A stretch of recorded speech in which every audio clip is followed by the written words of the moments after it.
Thank you all for staying on and joining us in this opportunity to review the past year and look towards the future as well. Um, I am going to give some remarks. Got another little talk for you, and share some information, and then I will pass it over to Tony to share where we are financially. Um, so earlier in January, I listened to a podcast on NPR, and I will share the link with everyone after this meeting. And I heard it on shortwave, which is about science things, a fabulous podcast about microforest. Now, has anyone know about microforest? Rihanna, I don't know. I can see you. Do you know about microforest? All right. Well, it's just a 15-minute little talk, but I stuck with me all this time. And I heard it and I said, this is my annual, what I'm going to talk about at the annual meeting. So what is a microforest? Well, first, what is a forest? A forest, so if a tree is just growing on its own, it's just a tree. But when there is a group of trees growing together and their canopies touch one another, that is what creates forest. And this is such a beautiful image. So this microforest is a teeny tiny little forest. The one that they talked about in this podcast was 10,000 square feet. So it's a quarter of an acre, which acres don't mean a whole lot to me, other than that's how you measure farmland. Um, but it's 10,000 square feet. So it's not huge. This is not like going to the Shenandoahs or anything. It's in a park in Northeast LA. Next to this microforest is an empty plot of land, which is also 10,000 square feet. And they have done nothing there. So they have a control and then they have their microforest. This forest was planted 2 years ago and it was planted all at once. So they planted the trees and the plants that live under the trees all at the same time. And the wonderful thing that happens is when you plant it all at the same time, it matures so much faster. One of the scientists in this podcast talks about, now I forgot what kind of tree it was, but he has a tree in his yard that has been growing for 10 years. And a similar tree planted 2 years ago in this forest is already taller than the one in his yard. That by growing together, these plants have all grown much faster than they would on their own. So why do I think this microforest is so amazing? Because it is a beautiful example of community and what I see and I hope we become more of here at St. Martin de Porres. When we are a true community, we are all reaching out and touching one another, just as the canopies of the trees all connect to one another. A community is connected hand to hand, heart to heart to one another. And as St. Martin de Porres, we are so blessed because we may be a new church, but we were planted all at one time. We have not grown one by one as most church plants do, but we were planted all at one time. And so we already have some trees that are very big and mature. And we have areas where those plants underneath are growing and keeping out all the weeds and have created this beautiful environment for other animals and plants to come and grow. But we still have some spots which are still growing and maturing, where we could have more plants underneath and such. Another great aspect of this microforest is the biodiversity. In this location, before they started, they were about 100 different species in this whole park. So at least this 20,000 square feet of space. Now there are over 100 different animal species alone in this microforest. By coming together, growing together, touching one another, they have created more diversity, which is what I hope that we continue to do in our own community. That as we reach out to each other, and when other people come in, we bring them into our own community, we also become more diverse. That we bring in people who are different than us and not always thinking exactly the same. We all have the same focus of growing in Jesus Christ, but the way we look on the outside or the way we live our lives might be different from someone else. I also love the creativity which this microforest has created. And this, in this case, this creativity mostly comes from the scientists and how they are measuring this forest. This is a science experiment. I can tell you that microforests have been around for over 50 years. The first one was in Japan. Mostly microforests are in Europe. And there are all different sizes. There's not a particular size that makes something a microforest. At some point, it becomes a small forest, I'm sure, but I don't know what that is. So here in this microforest, they are trying to see how well does this grow? What do we see going on here? And they have all kinds of technology that they use. They have drones that they fly through, and they've tagged certain plants to measure their height and how they're growing. They have a citizen scientist program where when you go for a walk in this forest, they have QR codes, and you can scan that QR code and you can say, I'm 5'8", and the tree I'm standing next to is taller than me. And they use that input to judge how these trees and such are growing in plants. And then they also have utilized this really cool idea, and I think this came from one of their students. They collect spider webs from throughout the forest. These are naturally occurring spider webs and spiders that have found their way there. They go through and they collect spider webs, and then they wash them, and they look at the DNA collected on the spider webs. Now, everyone here has walked into or touched a spider web, and we know how sticky it is. Well, whenever something moves through the forest, it's like we're always shedding skin. We are animals, and the plants moving through this space are as well. And so they take these spider webs and they analyze the DNA to see what creatures are in this forest.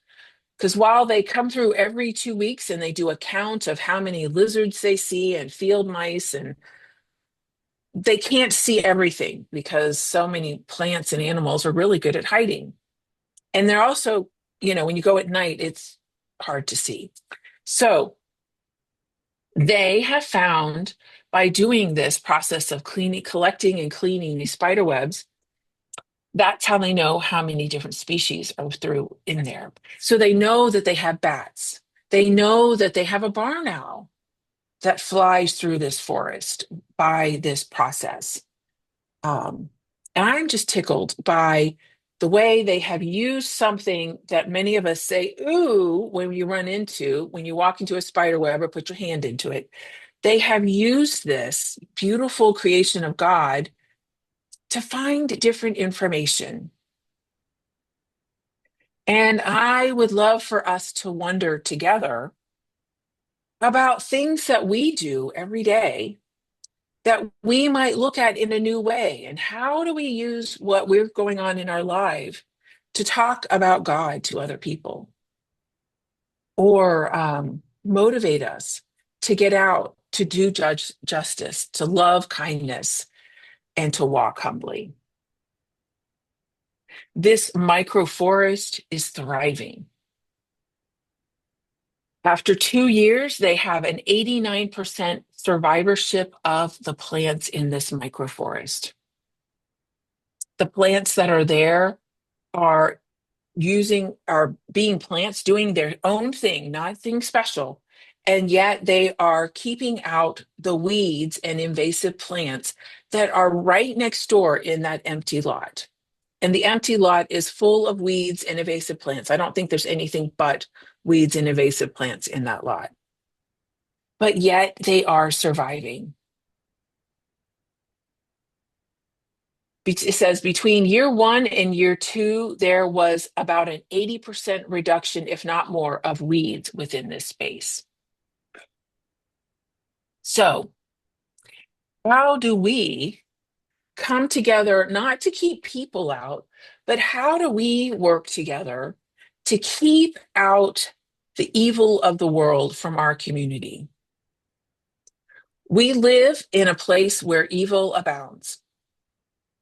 I'm not saying we can destroy evil, but when we come together, what practices could we put together to make us all learn and be aware of how to be better Christians in this world? Christians meaning little Christ. How do we, when we come together, work to avoid talking negatively about someone else, whether it be a politician or your neighbor? When we come together, how do we work to keep the weeds out of our community? The conversations, the actions that bring down a community instead of continue to nourish it and help it to grow. Think about how strong we can be if we are working to raise up people and not to bring them down. How much stronger we can be if we can work to truly, truly love one another within our community and the people outside our community who sometimes are doing the complete opposite of what we want them to do. How do we bring that more into our hearts and affirm one another in that walk? And then the other aspect I really love about this microforest is that it is giving away to the community. This microforest is pulling out 1 metric ton of carbon per year. The scientists working on this expect that to increase to over 50 metric tons of carbon dioxide per year that it's pulling out of the atmosphere over the next 2 decades. So it hopes that they predict in 20 years that every year they will pull out 50 metric tons of carbon dioxide. That's the emissions of 10 SUVs every year. 10 SUVs in the grand scope of things doesn't sound like much, but this is just from this small 10,000 square foot microforest. Imagine what things we could do if we come together like this microforest, touching hands, having all different levels of plants, all different types of people in different places in their faith journey, growing together in St. Martin de Porres, working to strengthen one another so that when we go out into the world, we can better face the evils of this world. Working together as a community where we feel that we can relax a little and open up our minds to the creativity of God, that we can think differently and come up with new ways of doing whatever it is we are called to do. and how much more we will thrive when we are doing this together. How much more we can do in the world as talking about pulling this carbon out. That's not all at one time. It takes time for this tiny forest to do that much. And it will take time for us to do maybe the visions that we have, but it starts today. This little forest in LA has done all this in 2 years. We are just 2 years old.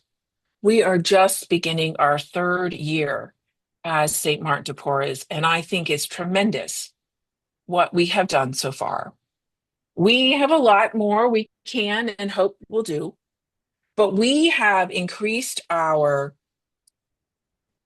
attendance by 75% from 2 years ago.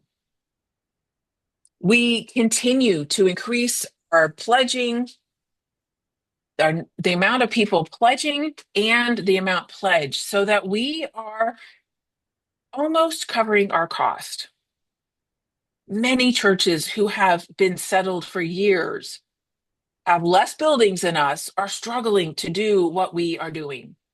And we are doing this with 2 campuses, 2 sets of buildings, which is the biggest sink of money. And in most campuses, that is where much of the money goes into maintaining our facilities. And yet we are managing and getting better every year. So I pray that as we move forward, we can remember this microforest, have a picture in our mind of the trees growing and the canopies coming together, of the little plants that are growing in there as well, that create homes and food for the animals who are at different heights, different places in their spiritual journey, and how we can continue to nurture our microforest, our community of St. Martin de Porres. The last part of what I love about this microforest is that it is bringing people back to nature. The people who live nearby this park, which seems to have been an empty plot of land, are coming out and walking through this microforest and enjoying hearing the sounds of nature, looking at the trees and the plants and seeing what is new every day. We'll pray that as we continue, we also become a place that people come to for refuge, for solace, for refreshment, and for action. That we are seen as all of those places, a places you can come and sit, and a place you can come and go back out into the world ready to be a new person in Jesus Christ as we continue to grow into this world. And we can't do that without you, without the people of this community and this congregation. I especially want to thank 3 people. Part of the business of the annual meeting is to go over our finances and also to elect our vestry members. We have 6 members of our vestry. And so 2 people go off every year and we bring in 2 more. This year, Sadhu Mitchell and Rose are going off the vestry. And I want to give a huge thank you to them for all of their hard work in helping to keep us go. The vestry is the organization, they're like our board. They help us make decisions and are helping us guide our community forward. And thank you for giving them your love. And both of them have helped us in that task. And we cannot thank them enough. We need more people to continue filling these shoes. We have two nominees for this year, and we'll get to that. Um, but Sadhu and Schwan have been with us since the beginning and have done all kinds of things to bless us as a community, to keep the plumbing working correctly, calling to get things shoveled, and all types of other tasks. And then I also cannot thank enough. There will never be enough thanks to Charlotte. I am the only paid staff here, and I can't do it all. I couldn't even start. There's so many things that happen each week that are done by volunteers. And Charlotte heads the volunteers with her immense job of being our volunteer parish administrator. She's doing all of this as a volunteer. And I cannot thank her enough for keeping me on track, for keeping us as a community on track, keeping our books together. You name it, Charlotte has had an aspect in that. And so I especially want to lift up Charlotte and give great thanks to her for all of her work. I am going to now pass the screen over to Tony so Tony can tell us about our finances and where we've been, where we think we're going, and then we will continue with the vestry election. Okay, Colleen, there is one other piece of business that we have, and that is the approval for the Oh, minutes yes, the for, minutes. Yes. yeah. Thank you. All right. So one of the things Charlotte did, made sure was sent out a copy of the minutes for the last 2 years because we didn't have a copy of the minutes last year. So we are going to vote by, what did we say, by hands or by voices? We have a poll created that they can fill Oh, out, okay, and great. I'll share that with them now. So do we have a motion to accept the minutes from 2024? So Or moved. are there any changes? Thank you. Do we have a second? I second. Thank you, Linda.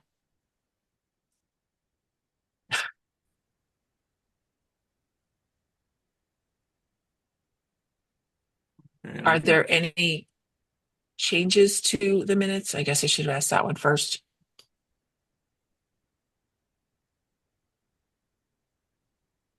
Okay, go ahead, Tony. all right, it's both the 2024 and 2025 minutes are in the same poll. Okay. So if there's any changes to the 2025 minutes, does anybody have any changes to the 2025 minutes? And so I will commence voting then on both the 2024 minutes and the 2025 minutes, since there are no stated objections to changes to the minutes.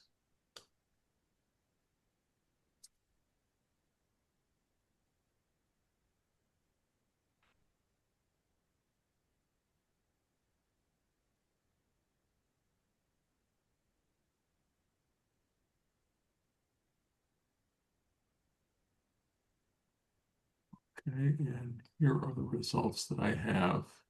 It looks like both the minutes for the 2024 and 2025 annual meetings have been approved by the congregation. Okay.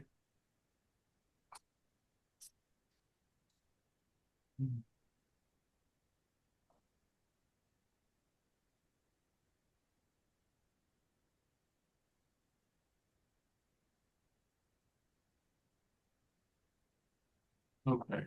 I think I made the motion, Davis. Okay.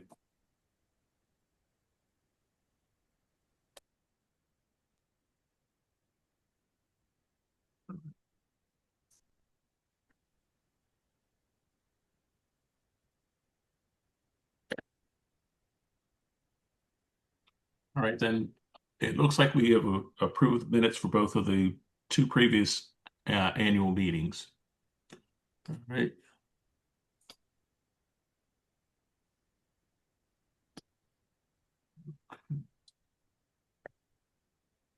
Okay, so everybody can see the vote. I'm going to stop sharing the vote, and then I'm going to go on and share our financial report for last year. 2025.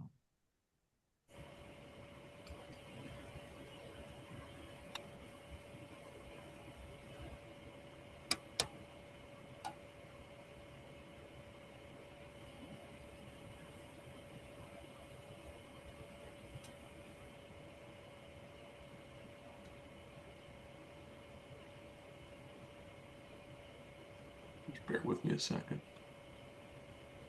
So we're not cooperating. There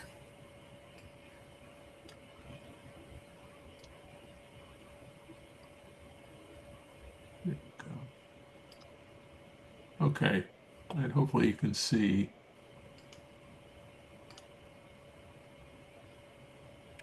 This is our revenue and expenses, just the chart I create so that we can get a visual idea of how money is coming into and out of the church each month.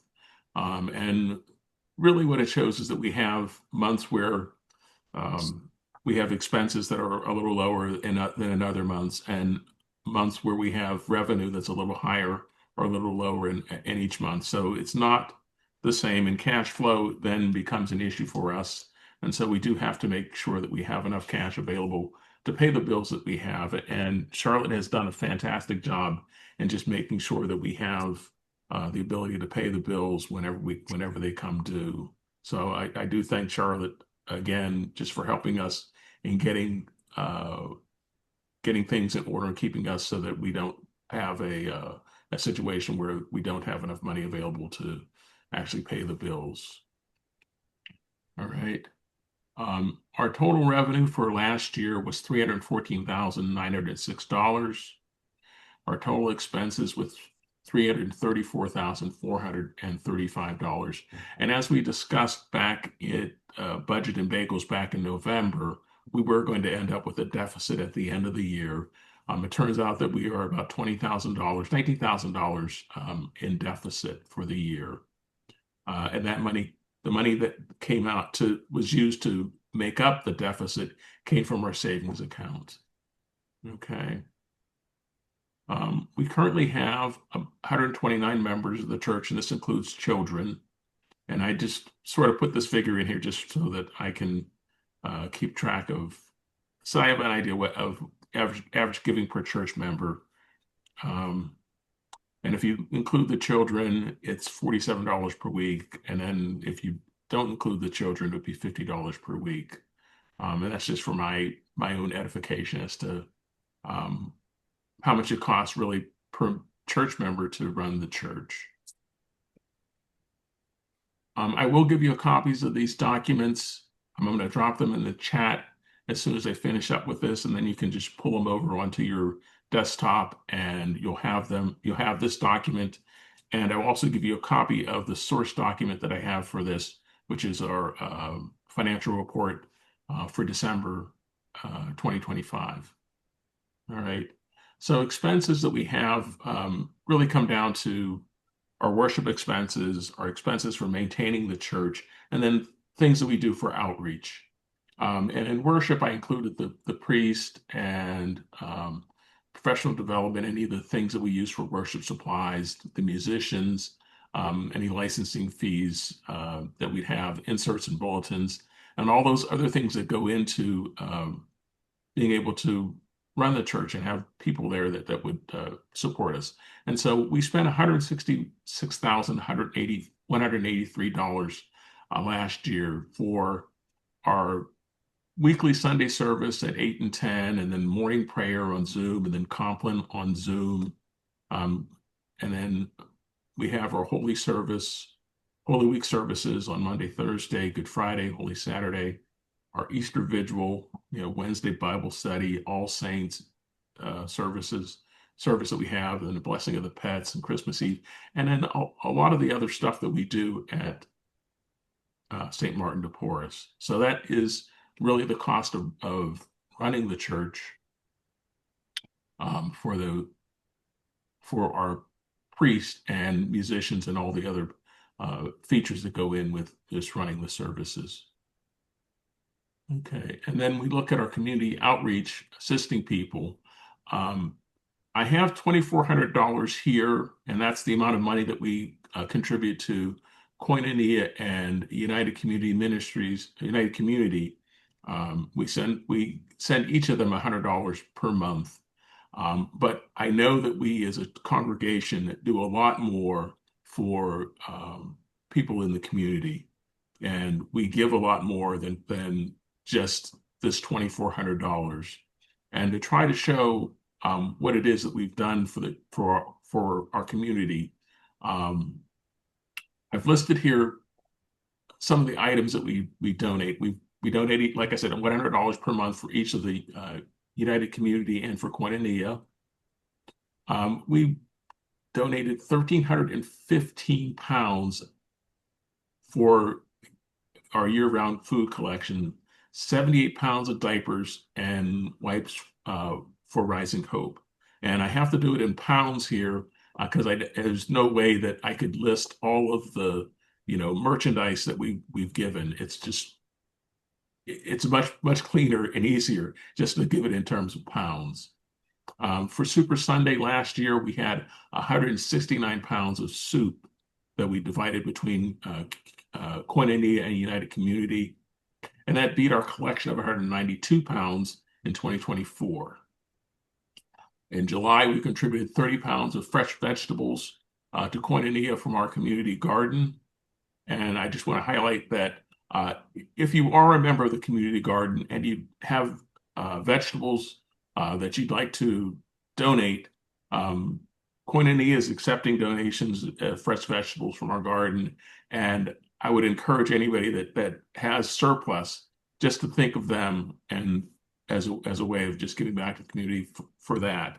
In August, we had our student blessings. We gave $150 in gift cards and 263 pounds of school supplies. That's backpacks, pencils, papers, paper clips, all the things that you would need to go back to school.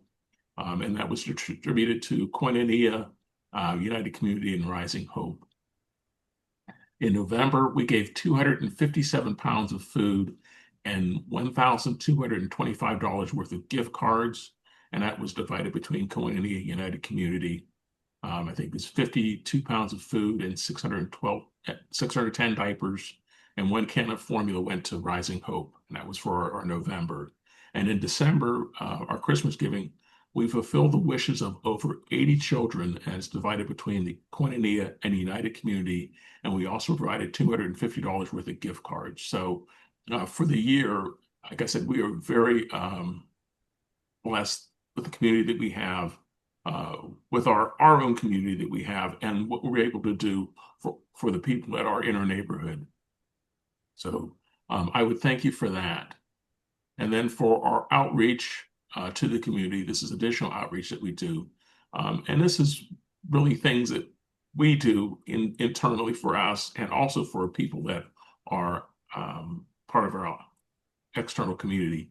Is that we've got our diocesan contribution that we give. We've got the community garden that we have. We share our facilities with Cub Scouts. We have our Episcopal Relief and Development Fund. We have our Social Justice Ministry. We have the Bishop's Discretionary Fund. We have the Loaves and Fishes, and we are participating in Ventures in Community this year. We spent $12,550 for that.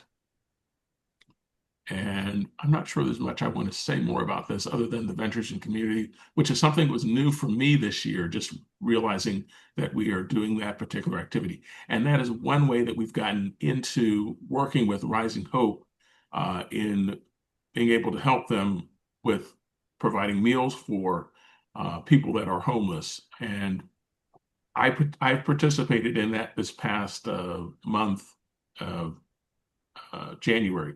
And it was a fantastic, really, opportunity to be able to go out and serve people in in the community. So if we get another opportunity and you're willing to do it, I would encourage you to actually go and do it because it is such a great opportunity. Okay, so that's for our outreach to the community. And then fellowship, and these are just activities that we do as a congregation, and just trying to bring ourselves together. I think there are some things maybe that I haven't put on here, but I don't think, well, I'll cover that in a minute. But we really collected $4,300, or this $4,300 is the amount that I have here. It does not represent the money that's collected necessarily from us or is generated for the congregation, because we have as a group, we went to Shrinemont and it cost us $3,431 to go to Shrinemont, but that was pass-through money, so it doesn't get added into our budget. It's money that we collected, but then gets shipped over to Shrinemont. Okay, so when you go back through the data, if you want to go back through the data, remember that this is pass-through money and it does not get added to the total. Okay, so, but we do coffee hours every week, and we had the end of summer tea, which I understand was fantastic. Daughters of the King always does a great job, and they have their Christmas sale. I know they had a good Christmas sale just 2 months ago. I can't believe it's February already, and I'm talking about 2 months ago. But anyway, we've got Lenten dinners, and I'm not sure what we're gonna do as far as this coming Lent, but we have Lenten dinners as a way to get together, crafting events, our newsletter, emails that go out. And there was one event that I participated in this past year, which was Sacred Ground. And I really enjoyed Sacred Ground. It's not listed here, but it is a way really for us to get together as a congregation and to get to know each other a little more personally. And I really feel that that was something that helped me get a lot more connected with the church and get connected with the people that are here in the church. So if that ever comes up again, I would encourage anybody to participate in that Sacred Ground as a learning opportunity, as a way to get to know members of the congregation a little bit better. And then we have our operating expenses. These are for the Olivet campus and the St. Mark's campus. And this includes all the costs that go into it, whether it be utilities and postage and maintaining the elevators and fire inspection and website and Zoom and whatever fees there are. And that was $152 and $152,433. And that does it for the expenses. And then for our trustees of the funds, these are monies that are held in trust for our church. And we've got dividends that came in from the Knitters Fund, and those were distributed to Koinonia United Community. Those also were maintained by us or held by us, and that we have about $242,855 held in trust for our church. Okay, with that is the end of what I've got for our treasurer's report. I will drop the two documents that I have, this document and then the source document, in the chat. And like I said, you can take a look at those documents at your leisure. Just pull them onto your desktop and you'll be able to see them. But I'm going to have to stop sharing in order to be able to do that.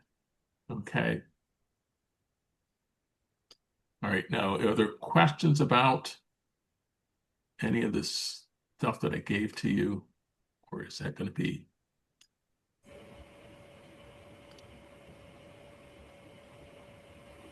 I do. Tony, Yes. the money given out to United Community and to, I see my husband's holding his ears. Am I too loud? United Community and Koinonia. Does that include the dividends from the trust fund, or is the trust fund a separate amount? The money from the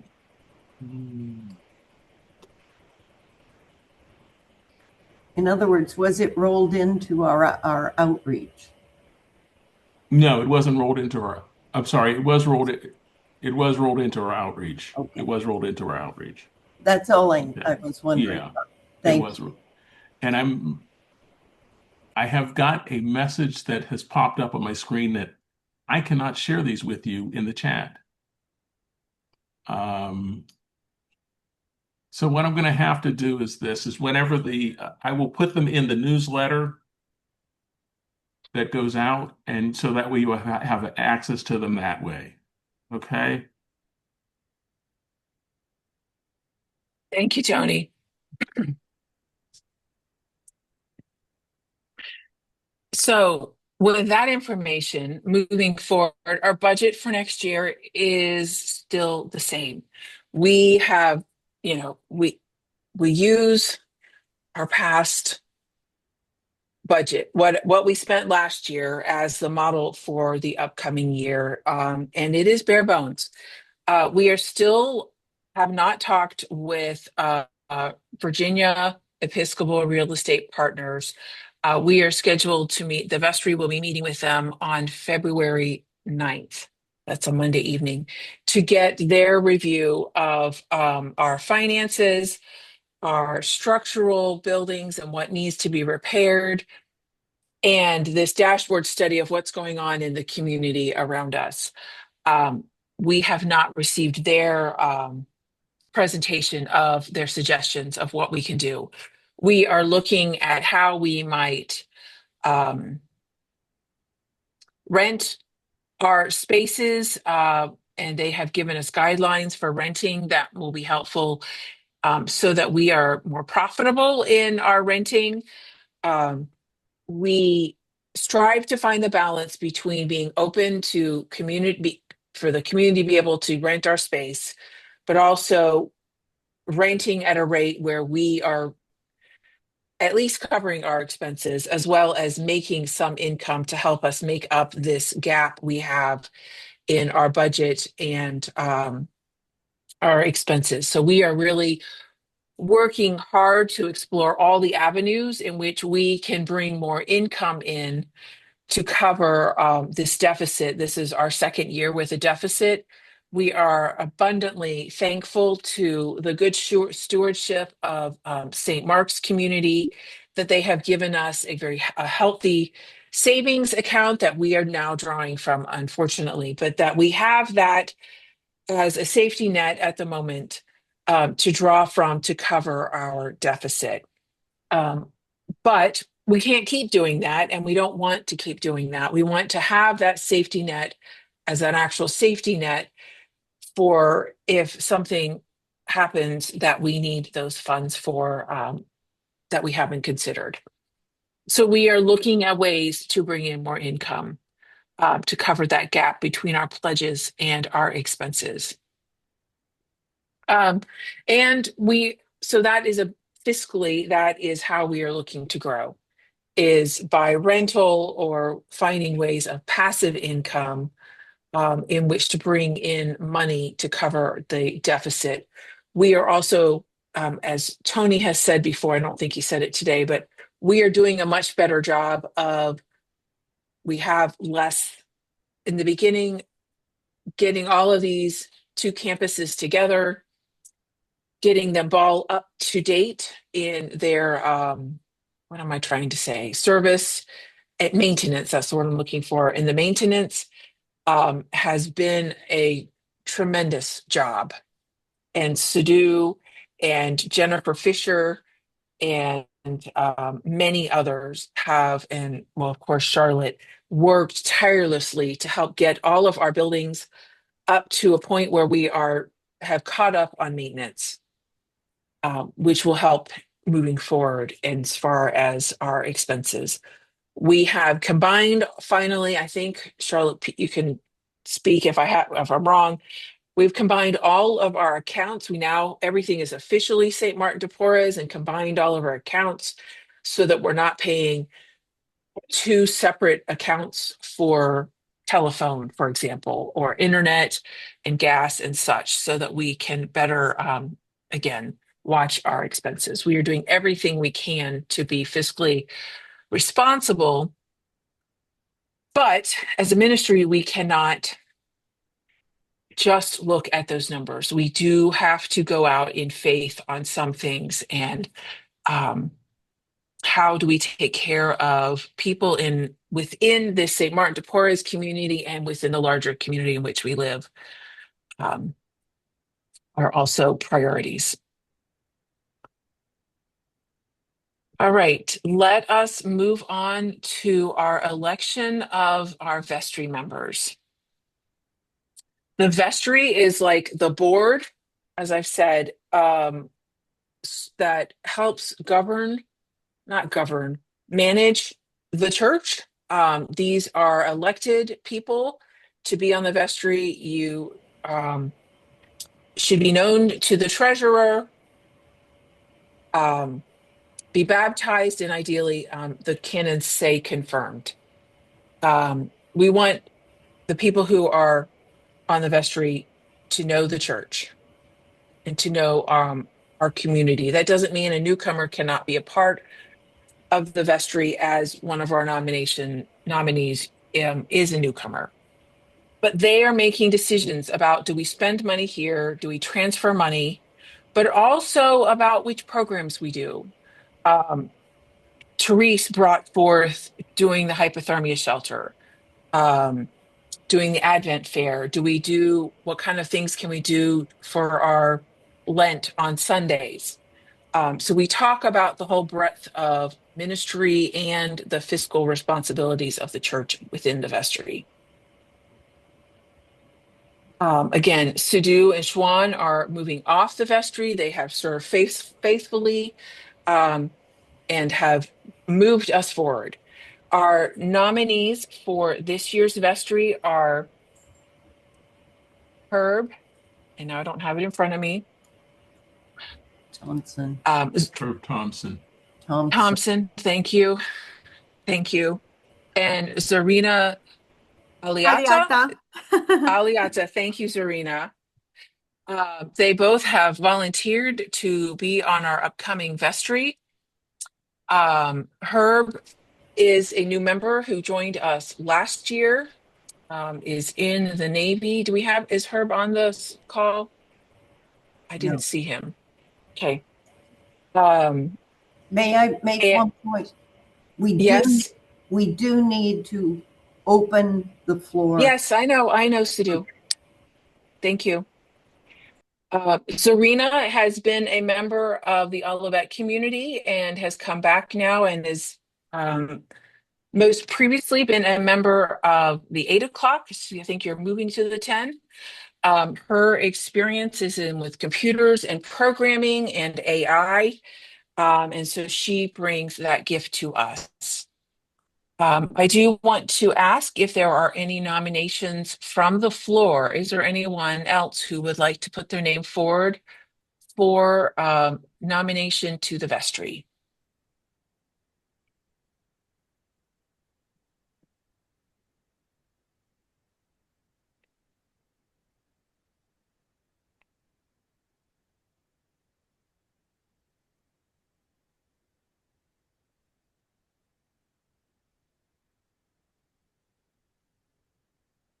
Okay, I do not hear any or see any hands or motions. So we will vote to accept Herb and Zarina as our two incoming vestry members. Do we have a poll for this, or are we? Yes, there's a poll for that. Okay. I'll launch it right now. Thank you.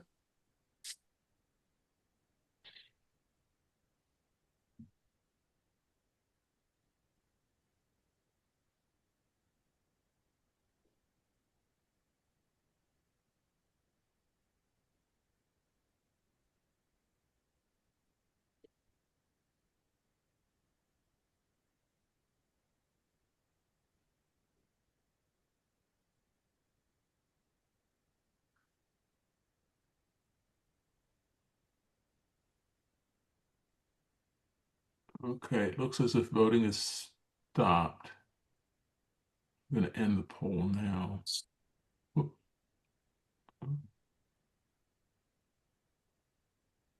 Okay.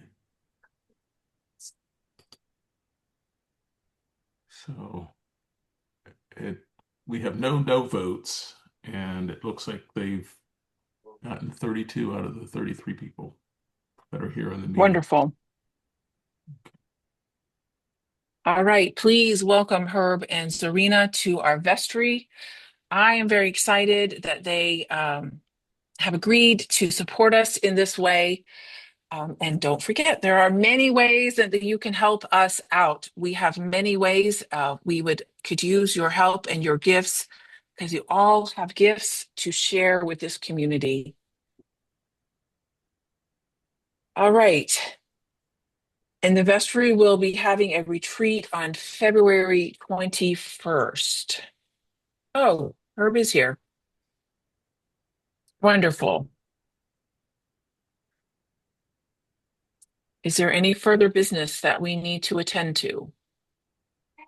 All right, our current vestry are Herb and Zarina, Therese Chaplin, Barbara Gay, Rick Bruson, and Linda.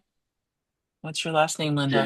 James. James, thank you. Oh, because I always want to use your maiden name. Thank you. That is our current vestry. So if you want to talk about something, if you're interested in bringing something new to our community or being a part of someone, grab a vestry member and they will be able to help you connect with whomever you need to connect to. We are amazing community. We are this microforest that is growing together because we were planted together. And we are going to continue to grow in health and in strength and serve each other as well as the community beyond. I thank you all for being a part of our community, for sharing your love freely with us and your gifts. And I pray that as we move forward, we can grow together in our love, in our community, and in our call for justice, that we can be Christ's hands and feet in this world, to embrace people as well as to help people find their way back to the path of their life. And I will close with Alleluia, Alleluia. Go forth in the name of Christ. Thanks be to God. Hallelujah. Hallelujah. Hallelujah. Yeah. Thank you, Colleen. Thank See you you. soon. Thank you all.